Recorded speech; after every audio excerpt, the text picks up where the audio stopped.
자, 그러면 다음 작품 우리가 제 막내가를 한번 보도록 합시다. 알겠죠? 자, 일단 제 막내가 들어가기 전에 자, 우리가 향가에 대해서도 당연히 내신 준비하니까 이에 대한 이제 지식이나 이해도 많이 필요합니다. 그래서 향가에 대해서 우리가 한번 정리를 한번 해보도록 합시다. 자, 향가. 자, 첫 번째 시대는 바로 신라 시대입니다. 알겠죠? 그래서 신라 때부터 고려 초까지 삼국시대 때 삼국시대에 있는 신라 시대의 음악이다라고 생각을 하시면 돼요. 알겠죠? 자, 두 번째.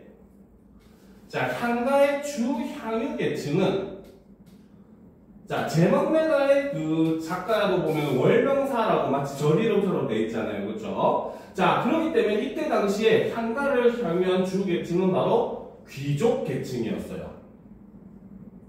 그 중에서도 승려나 그 다음에 갑자기 생각이 안 나지 왜? 화랑, 그렇지, 쏘리. 자, 화랑과 같은 화랑은 이제 신라시대 대표적인 귀족 자제들로 이루어진 군대잖아요. 그렇죠? 그래서 이런 귀족 계층들이 주로 향유를 했었던 그런 작품들입니다. 알겠죠? 자, 세 번째. 그렇죠? 자, 종류를 한번 살펴보면 자, 향가는 크게 4구체, 8구체, 그리고 10구체 이렇게 세 개로 나눕니다. 자, 4구체는 말은 어려운 것 같지만 사실 별로 어려울 거 없어요. 알겠죠? 말 그대로 네 줄로 이루어진 노래다라고 보면 되고 향가는 네 줄이 1절이라고 생각을 하면 됩니다. 알겠습니까? 그래서 네 줄이 1절이라고 생각을 하면 돼요. 그러면 8구체는 바로 뭐다? 네 줄씩 두 번 읽는 거. 현대노래 치면 1절과 2절로 이루어진 노래다라고 보면 되고 19채는 이제 네 줄, 네 줄, 두 줄에 이제 세 부분으로 나눠줍니다. 실제로도 보면은. 그래서 네 줄, 네 줄, 두 줄로 이렇게 세 부분으로 이루어져 있고 현대노래 치면 1절, 2절 거기에 플러스 후렴구가 붙어 있다라는 개념으로 보시면 돼요. 알겠죠? 그래서 이 19채가 바로 뭐다? 바로 향가의 가장 완성된 형태다 라고 평가를 합니다. 그리고 이 향가를 배우면 고등학교 2학년 과정에서 꼭 나오는 게 하나 있어요. 바로 우리 문학의 이런 그 전통성, 연속성 이거에 대해서 이야기를 많이 합니다. 그래서 향가의 이런 19제 향가의 이런 전통이 나중에 시조에까지 이어진다 이렇게 많이 설명을 해요. 알겠습니까? 자, 그 다음 네 번째, 향가의 별칭이 있습니다. 향가는 다른 이름으로 산회가라고도 불렀습니다. 그 중에서도 특히 19채 향가를 산회가라고 불렀어요. 향가를 산회가라고 따로 이름으로 불렀습니다. 자, 그러면 다섯 번째, 특징을 보게 되면은 그렇죠? 자, 첫 번째는 자, 향찰이라고 하는 문자. 그렇죠? 그래서 향찰로 기록이 되었다는 게 가장 큰 특징입니다. 그래서 향찰이라고 하는 것은 한자를 비록 빌려오기는 했지만 알겠죠? 그거를 우리말 어순에 거기다가 한자의 어떤 때는 실질적인 의미를 가진 부분은 한자의 뜻을 그 다음에 우리말의 조사나 어미같이 문법적인 부분은 한자의 소리만 빌려와서 우리말 문장 전체를 표기를 했거든요. 알겠죠? 그래서 자, 이 향찰이라고 하는 것은 한자의 또는 뜻을 빌려와 그렇죠? 자, 우리말 어순에 그치? 조사, 어미 등 문법적 요소까지 표기에 반영을 했었던, 비록 그 토대는 한자를 빌려오긴 했지만 사실상 우리나라의 문자처럼 사용한 게 바로 이 향찰이라고 보면 됩니다. 알겠죠? 그렇기 때문에 이 향찰로이라고 하는 한자로 기록되어 있지만 그 향가 같은 경우는 아주 특이하게 국문문학으로 그래서 분류를 합니다.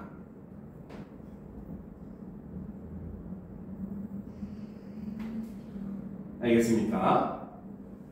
그래서 국문문학이라고 하는 건 원래는 우리 글자, 우리 문자를 사용하는 걸 국문문학이라고 하는데 대표적으로는 한글을 사용해야 국문문학으로 인정을 하거든요. 그런데 향가 작품 같은 경우는 한자를 빌려왔지만 우리말의 어순으로 재해석해가지고 우리 문자처럼 사용을 한 그런 모습이 있어가지고 이거를 분류는 국문문학으로 분류한다는 게 굉장히 큰 함정인데, 그래서 이런 것도 그 일종의 그 페이크성 선지로도 꽤 많이 나와요. 알겠습니까? 자, 그리고 두 번째. 그쵸? 자, 19채 향가의 경우는, 그쵸? 자, 내용상 세 부분으로 나눌 수 있고, 그쵸? 그 다음에, 자, 후렴구, 혹은 다른 말로는 낙구라고도 하죠. 후렴구 시작은 반드시 감탄사로 이루어져 있습니다. 그래서 이러한 점은 바로 뭐다? 시조에 영향을 주었다. 내용상 세 부분으로 나누어지는 것은 시조의 초장, 중장, 종장으로 3장의 구성으로서, 그렇죠? 그리고 후렴구 시작이 감탄사인 거는 바로 뭐다? 시조에서 보면은 마지막 종장 첫 부분에 3음절로 고정이 되는데, 그 중에서도 이제 초창기 시조들 보면은 이 3음절 부분에 부르는 말이나 혹은 감탄사로 시작하는 작품들이 꽤 많아요. 알겠죠? 그래서 그러한 부분으로서 우리말의, 우리 문학의 전통성을 가진다라고 해석을 하기도 합니다. 알겠습니까? 자, 그리고 세 번째, 그렇죠? 대부분 배경, 설화와 함께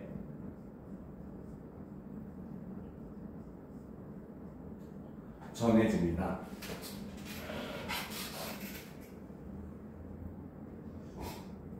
자, 그리고 마지막 네 번째. 그쵸? 자, 현재 삼국유사의 14수. 삼국유사는 뭡니까? 삼국시대 역사를 이제 공식적으로 기록한 게 삼국사기라면 비공식적 역사, 일종의 설화나 야당과 같은 비공식적인 그 역사를 기록한 게 삼국유사거든요. 근데 이제 일종의 이런 향가 작품 같은 게 배경설화와 함께 제시가 되면서 약간 그 설화 같은 성격의 작품으로서 함께 등장을 합니다. 그래서 그 배경설화와 함께 삼국유사의 14수가 기록이 되어 있고, 그 외에도 균여전이라고 하는 향가집이 있어요. 그래서 그 균여전에 11수 해서 총 25수가 현재 전해지고 있다 라는 거 우리가 꼭 유념을 해둘 필요가 있습니다.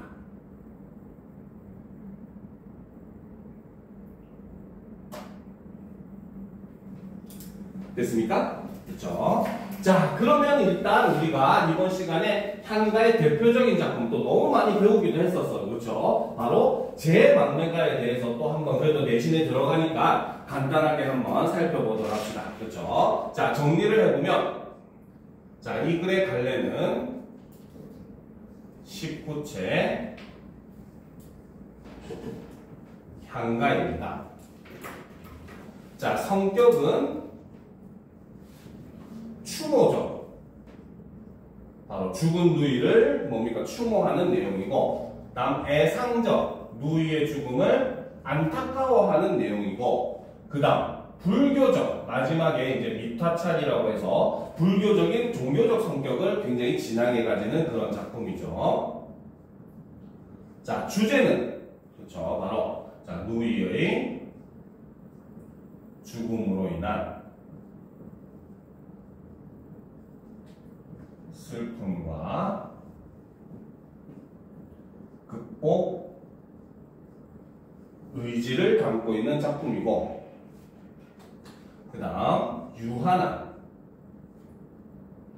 삶으로 인한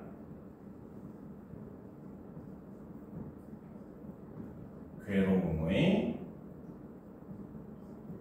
종교적 승화를 담고 있는, 즉 종교를 통해서 누이를 잃은 슬픔을 극복하는 그러한 작품이다라고 볼 수 있습니다.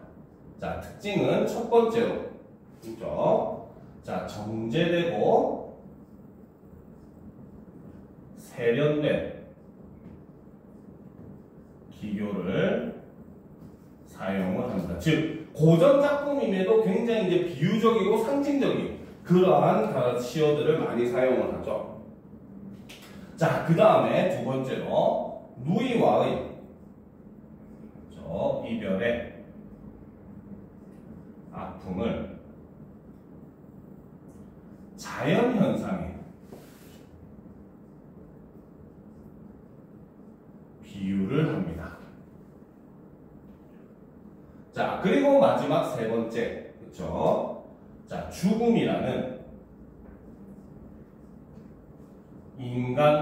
인간으로서 느끼는 일단 고난이라고 볼 수 있어요. 그래서 그 인간고를 종교적으로 승화시키고 있다. 승화라고 하는 건 우리 현대말로 하면 이제 극복과 같은 의미라고 보시면 됩니다. 문학에서는. 알겠습니까?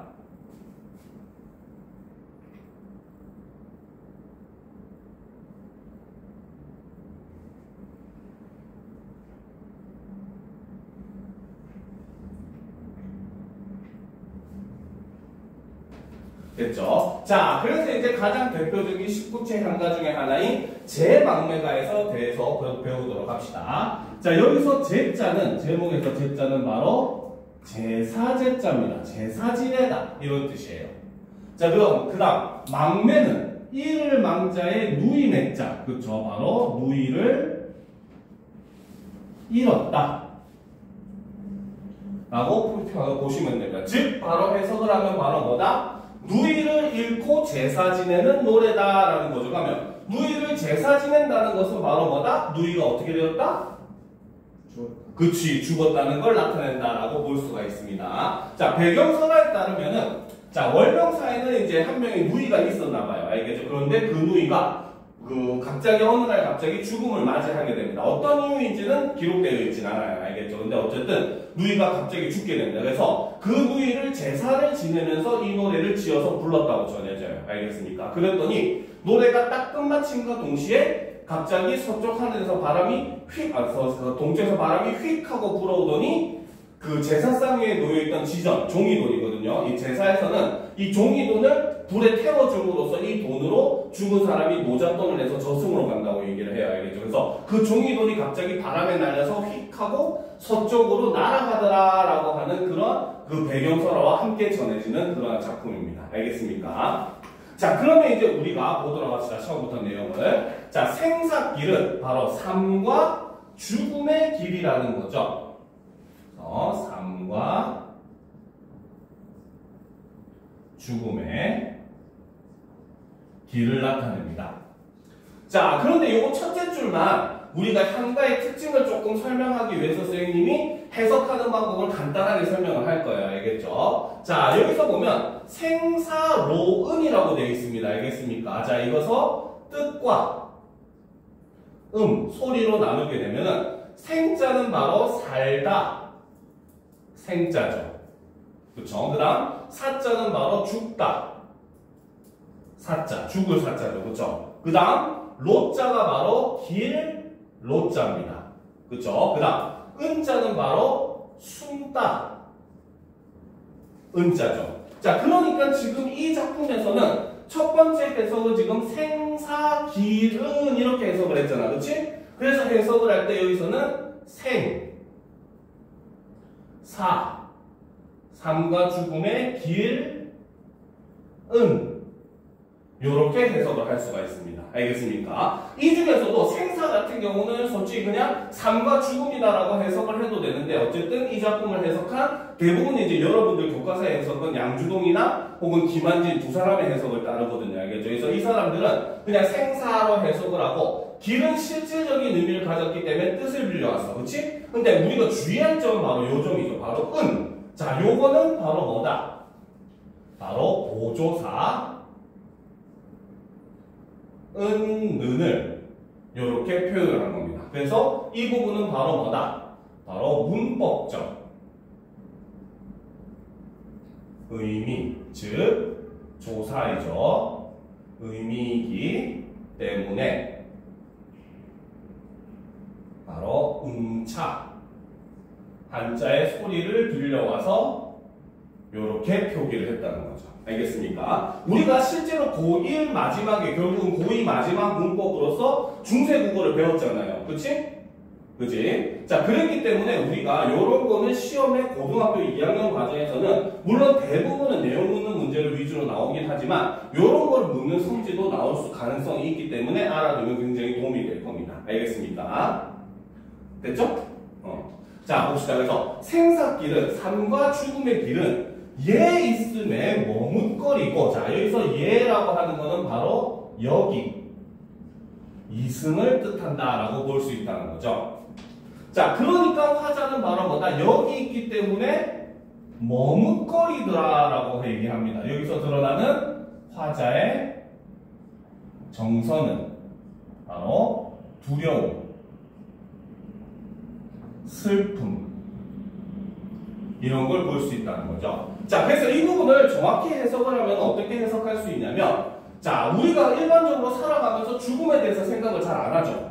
그죠? 우리는 나는 언제쯤 죽을 거야 이런 생각 안 하잖아. 그치? 자, 이렇듯이 월명사도 사실은 바로 뭐다? 죽음에 대해서 평소에 아무 생각이 없었다는 거야. 그런데 갑자기 어느 날 누이가 죽는 모습을 딱 보게 되니까, 아, 죽음이라고 하는 게 우리랑 멀리 있는 게 아니구나. 바로 여기 우리와 매우 가까이 있구나라는 것을 깨닫게 되고, 그럼으로써 그에 대해서 두려움을 느끼게 되었다라고 보시면 되는 거죠. 알겠습니까?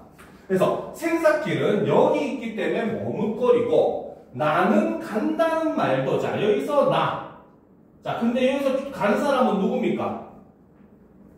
그치. 자, 그러면 지금부터 네모치는 것들은 전부 다 죽은 누이를 상징하는 나타내는 말입니다. 그래서 나는 간다는 말도 못다 이르고 어찌 갑니까? 라는 거죠. 즉 바로 뭐다? 누이가 어느 날 갑자기 이렇게 죽게 되었다라는 거죠. 자, 아까도 얘기했지만 19제 상가는 네 줄, 네 줄, 두 줄의 세 부분으로 나눌 수 있다고 했잖아요. 그렇죠? 그래서 시는 세 부분으로 나누면 기서결로 나눕니다. 알겠습니다. 그래서 이 부분이 첫 번째 기에 해당하는 내용이고, 기에서는 바로 뭐다? 누이의 죽음에 대한 안타까움을 이렇게 느끼고 있다라고 볼 수 있다는 거죠. 알겠습니까? 됐습니까? 그렇죠? 자, 그럼 이제 두 번째 보도록 합시다.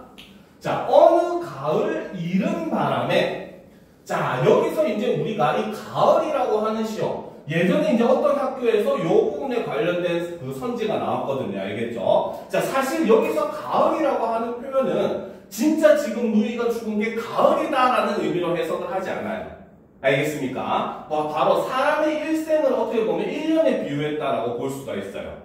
알겠죠? 그래서 사람의 일생을 1년이라고 하는 시간에 비유를 하면은 바로 뭡니까? 봄은 바로 유아기, 그 다음 청소년기, 유년기 이런 때를 우리가 봄으로 볼 수 있겠죠. 그리고 여름은 이제 한창 이제 푸른 눈을 빛내는 시기, 바로 청년기라고 볼 수가 있습니다. 요즘은 뭐 청년기 하면은 요즘은 40대, 50대, 60대까지도 청년이다 이런 말도 많이 하죠. 그렇죠? 그 다음 가을은 어떻게 보면 이제 중년기로 넘어가는 그런 시기라고 볼 수가 있어요. 알겠죠? 그 다음에 겨울은 이제 마지막 하원기, 노년기라고 볼 수 있습니다. 알겠습니까? 그러니까 누이가 이제 바로 뭐다? 가을로 넘어가는 시점, 그렇죠? 그것도 이른 바람이라고 했잖아, 그렇지? 즉 누이가 이제 삶을 살면서 이제 중년으로 막 넘어가는 시절, 지금으로 따지면 한 5, 60대 정도 되겠지, 그치? 근데 이때 당시에 수명이 짧았어. 그러니까 한 30대 중반? 이 정도 될 겁니다. 알겠습니까? 근데 그때 바로 뭐다? 이른 바람에, 막 가을이 들어서 불었던 바람에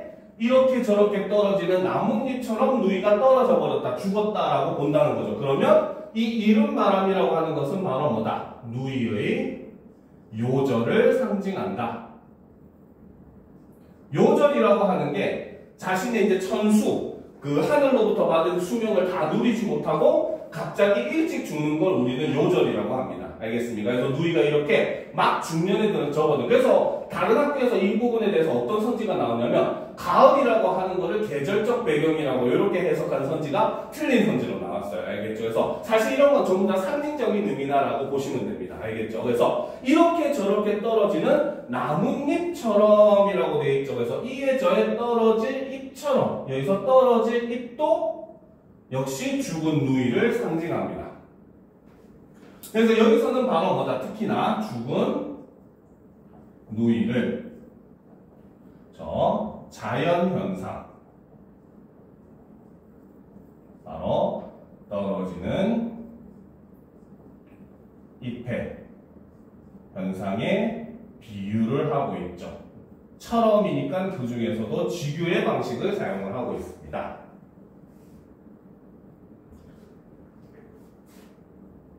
자, 그래서 이렇게 저렇게 떨어지는 나뭇잎처럼, 자, 그래서 누이를 나뭇잎에 비유했으니까 자기도 나뭇잎이야. 그래서 누이와 나는 한 가지에서 났대요. 무슨 뜻이겠어? 그렇지, 바로 같은 부모 혹은 한 부모, 이런 의미로 보시면 됩니다. 그래서 한 가지에 나고 가는 곳 모르온죠. 그래서 나는 곳은 알고 있지만 가는 곳은 모르는구나 라는 거죠. 자, 그래서 이 부분을 이제 우리는 이 19체 한가의 두 번째 부분, 서 부분이라고 볼 수 있고, 여기서 드러나는 게 바로 인생무상입니다. 예전에 이 부분에 대해서 굉장히 단골로 나온 시험 문제가 바로 뭐냐면, 요 서 부분을 이렇게 A든지 혹은 뭡니까 가든지 이런 식으로 묶거나, 알겠죠? 그래서 이 부분에 드러나는 화제의 정서와 일치하는 작품을 보기에서 고르시오 해서 밑에 시조들을 5개를 제시해가지고 인생무상을 주제로 삼고 있는 그런 작품 골라라 하는 문제들이 예전에는 굉장히 단골로 나왔어요. 요즘은 이제 조금 너무 흔해져가지고 약간 좀 등장하는 빈도수가 좀 적어지긴 했습니다. 알겠죠? 그런데 만약에 그런 문제 나오면 하나 힌트를 주자면 시조 작품들 중에 500년으로 시작하는 작품이 있으면 그게 인생무상을 나타내는 작품입니다. 알겠습니까? 이 작품이 여러분들 교과과정에서 배우는 500년으로 시작하는 작품이 2개 있는데 둘 다 주제가 인생무상이에요. 알겠죠? 이런 것도 같이 알아두면 도움이 되겠죠. 그래서 한 가지에서 났지만 가는 곳을 모르는구나 라고 함으로써 누이를 잃은 그런 허무함, 상실감, 그리고 그럼으로써 그로 인해서 느껴지는 인생무상의 감정을 이렇게 드러내고 있다고 볼 수 있습니다. 알겠죠? 자, 밑줄 치고 별표 칩시다. 이게 바로 19체 향가의 특징이죠. 첫 번째입니다. 요거는 모든 19체 향가에서 공통적으로 나타나는 특징이에요. 그래서 마지막 후렴구, 낙구 부분은 무조건 감탄사라는 거죠. 그래서 후렴구, 낙구죠. 시작은 반드시 감탄사이다 라는 겁니다. 자, 그런데 두 번째 특징 같은 경우는 요 제망매가만의 특징입니다. 알겠습니까? 자, 지금까지 R을 기준으로 이 위쪽 부분에서는 처음에 뭡니까? 누이를 잃은 안타까움을 얘기하고 그 다음 인생무상을 얘기했잖아요. 감정적으로 따지면 긍정입니까? 부정입니까?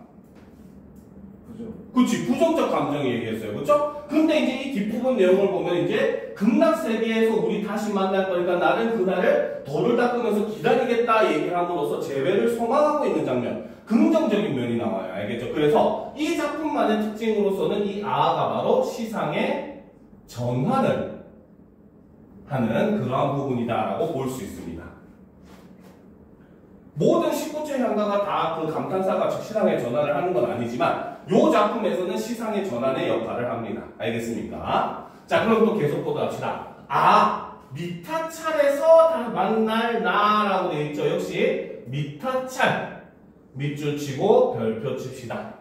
저 미타찰은 바로 불교의 극락세계를 얘기합니다. 알겠죠? 그리고 그 미타찰에서 만날 나, 여기서 나는 바로 화자, 자신, 즉 월명사가 되겠죠. 자, 그러니까 나는 그때까지 어떻게? 돌을 닦으며 기다리겠노라 라고 얘기를 합니다. 그렇죠? 그래서 바로 뭡니까? 누이와의 재회를 소망을 하고 있는데 그 방법이 누이가 이미 뭐 떠난 게 아니라 아예 죽었기 때문에 현세에서는 만나지 못하다는 거예요. 알겠죠? 그러니까 어떻게? 극락에서라도 다시 만나자라고 얘기를 하면서 바로 누이를 잃은 슬픔을 종교를 통해 극복을 하고 있는 이런 모습을 볼 수 있고, 그래서 이 마지막 두 줄이 바로 결이 되죠. 그렇죠? 그래서 이 결 부분은 바로 뭐다? 슬픔의 종교적 승화다. 이렇게 보시면 됩니다. 알겠습니까?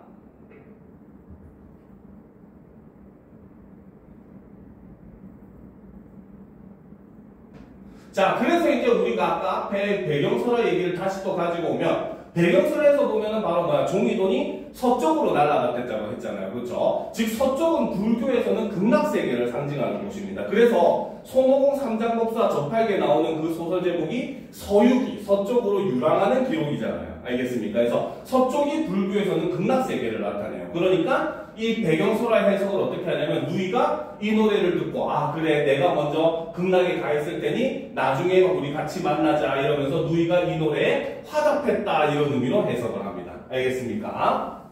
자, 그래서 이렇게 바로 죽은 누이의 죽음을 슬퍼하고 그것을 이제 종교적으로 극복하는 노래가 바로 대표적인 19체 향가, 바로 그쵸, 제망매가였습니다. 알겠습니까? 자, 그러면 이제 여기 학습활동 추가 지문, 그쵸, 바로 500년 도읍지를 한번 보도록 합시다. 자, 준비됐죠? 자, 길제의 시조입니다. 알겠습니까? 자, 요것도 정리 한번 간단하게 합시다.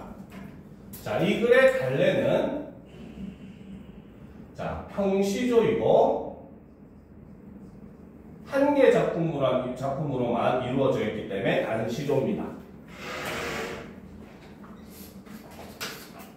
자, 성격은 회고적, 과거를 회상하고 있고, 그 다음 감상적, 그걸 보면서 감상에 빠진 이런 모습을 보여주죠. 자, 주제는 망국의 단과 인생 무상입니다. 자, 특징은 자, 비유, 그 다음에 대꾸, 영탄 등을 사용을 하죠. 자, 그래서 이를 통해서 고려의 옛 도읍지를 돌아보며 느낀 감회를 노래한 작품입니다.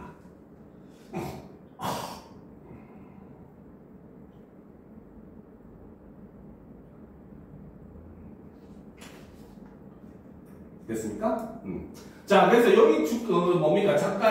이 작품의 작가인 길제라고 하는 사람은 고려의 이제 신하였습니다. 고려의 마지막 신하였어요. 알겠죠? 근데 고려가 결국은 망하고 조선이라고 하는 나라가 들어섰잖아요. 그렇죠? 그래가지고 길제는 바로 뭐다? 관직을 다 내려놓고 떠돌면서 고려의 옛 수도였던 개성 지역을 돌아보면서 느낀 감회를 이렇게 한 편의 시조로서 표현한 작품입니다. 알겠습니까?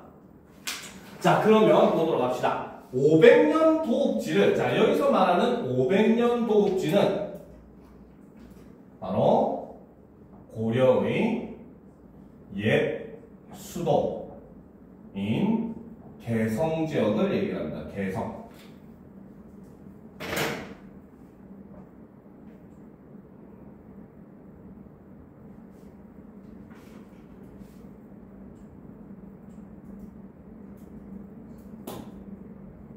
됐습니까? 자, 그래서 500년 도읍지를, 그래서 고려 수도인 개성이죠. 그래서 필마로 돌아드니, 자, 여기서 필마라고 하는 것은 바로 한 필의 말이라는 뜻입니다. 알겠습니까? 즉, 말 한 마리를 가지고 돌아본다라고 하는 것은 바로 뭐다? 화자가 지금 여러 명이 아니라 혼자서 지금 이 지역을 돌아보고 있다는 뜻이잖아요. 그렇죠? 그렇기 때문에 우리는 여기서 화자는 바로 뭐다? 바로 관직을 하지 않고 있는 그러한 사람이다. 만약에 이 사람이 관직을 하고 있으면 이 사람을 수행하는 사람들이 굉장히 많이 있어야 되는 거예요. 알겠죠? 근데 수행하는 사람 없이 혼자서 이렇게 돌아다닌다는 것은 관직을 하지 않고 있는 그러한 인물이다라는 걸 알 수 있습니다. 알겠습니까? 그래서 500년 도읍지를 필마로 한 필의 말을 타고 돌아보니 산천은 의구한데, 자, 여기서 산천. 자, 이거는 바로 자연을 나타내고, 이 자연은 바로 뭐다? 시간이 지나도 변하지 않는, 여전히 있다라는 거죠. 바로 영원성을 가지는 그러한 존재라는 겁니다. 알겠죠? 그래서 산천은 의구한데 여전히 변화가 없는데, 인걸은 간대없다. 바로 인걸은 사람과 영웅 호걸할 때 그 거리거든요. 영웅을 나타내는 거예요. 알겠죠? 이거는 바로 인간을 나타내죠. 인간은 바로 뭐다? 일시적이죠. 그렇죠? 가변성을 가집니다. 그래서 영원한 자연과 뭡니까? 변하는 인간을 지금 대조를 하고 있다는 거죠. 알겠습니까? 자, 그래서 여기서는 바로 뭐다? 그렇죠? 자, 일단 핵심적으로 나타나는 것은 바로 맥수지탄. 저 사자성어 보리백자입니다. 알겠죠? 그래서 보리밭이 된 것을 한탄한다 이런 뜻인데, 이게 의미가 하는 게 바로 뭐냐면 망국의 한입니다. 나라를 잃어버린 그런 한을 이렇게 얘기합니다. 그래서 원래 한 나라의 수도였던 게 지금은 보리밭이 되었다라는 걸 한탄하는 내용이다라고 볼 수 있는 거예요. 알겠죠? 자, 그리고 여기서는 바로 뭐다? 영원한 자연과, 그렇죠? 자, 일시적인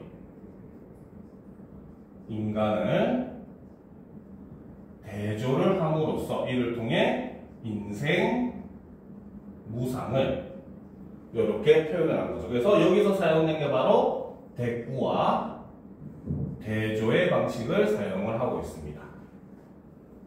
그래서 뭐는 뭐한다, 뭐는 뭐한다라는 문장 구조가 반복되고 있죠. 알겠습니까? 자, 그러면 이제 마지막 중장을 보도록 합시다. 어즈버 태평년월이, 자, 이 어즈버는 바로 감탄사입니다. 알겠죠? 자, 그래서 태평년월이, 여기서 태평년월이라고 하는 것은 고려가 융성했던 시기로 볼 수 있고, 근데 그 시기가 바로 뭐다? 한낱 꿈이었는가 하는구나 라는 거죠. 그렇죠? 일종의 허탈, 무상감을 느끼게 되고, 저기서 일종의 한자성어로는 일장춘몽 혹은 남가일몽, 한단지몽 이렇게 볼 수가 있는 거예요. 알겠습니까? 자, 그래서 이 작품 같은 경우가 그 향가와 시조의 연속성, 우리 문학의 정통성을 이야기하는데 가장 대표적인 작품으로 등장을 합니다. 알겠습니까? 그래서 여기서 알 수 있는 하나 필기합시다. 바로 자, 향가 그중에서도 19체죠. 향가의 전통이 시조로 계승된 근거를 보게 되면 첫 번째가 바로 19체 향가의 경우 내용상 세 부분으로 이루어지죠.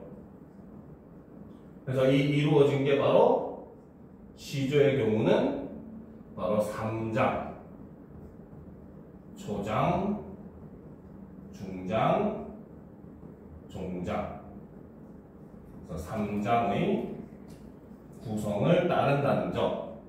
그리고 두 번째, 그죠? 19체 향가의 낙구, 감탄사는 그죠? 바로 시조, 종장, 첩구, 사문전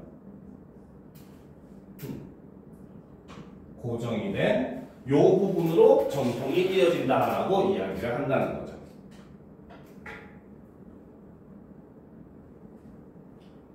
됐습니까?